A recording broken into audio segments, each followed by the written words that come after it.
మరి breaking news చూస్తున్నాం. రంగారెడ్డి జిల్లా చేవెళ్లలో వివాహేతర సంబంధం ఓ నిండు ప్రాణాన్ని బలి తీసుకుంది. తన అక్రమ సంబంధానికి భర్త అడ్డు వస్తున్నాడని ప్రియుడితో కలిసి రాజేశ్వరి అనే మహిళ తన భర్త కృష్ణను అత్యంత కిరాతకంగా హతమార్చింది.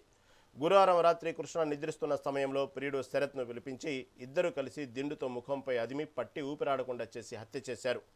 ఉదయం ఏమీ తెలియనట్లు భర్తను ఆసుపత్రికి తీసుకెళ్లినప్పటికీ మృతుడి తల్లి ఫిర్యాదుతో పోలీసుల విచారణలో అసలు నిజం బయటపడింది. పోలీసులు నిందితులిద్దరిని అరెస్ట్ చేసి రిమాండ్కు తరలించారు.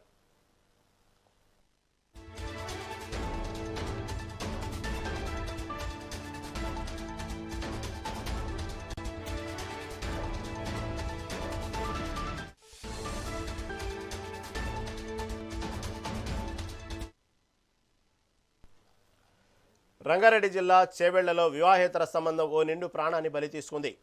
తన అక్రమ సంబంధానికి భర్త అడ్డు వస్తున్నాడని ప్రియుడితో కలిసి రాజేశ్వరి అనే మహిళ తన భర్త కృష్ణను అత్యంత కిరాతకంగా హతమార్చింది. గురువారం రాత్రి కృష్ణ నిద్రిస్తున్న సమయంలో ప్రియుడు శరత్ను పిలిపించి ఇద్దరు కలిసి దిండుతో ముఖంపై అదిమి పట్టి ఊపిరాడకుండా చేసి హత్య చేశారు. ఉదయం ఏమీ తెలియనట్టు భర్తను ఆసుపత్రికి తీసుకెళ్లినప్పటికీ మృతుడి తల్లి ఫిర్యాదుతో పోలీసుల విచారణలో అసలు నిజం బయటపడింది. పోలీసులు నిందితులిద్దరిని అరెస్ట్ చేసి రిమాండ్కు తరలించారు.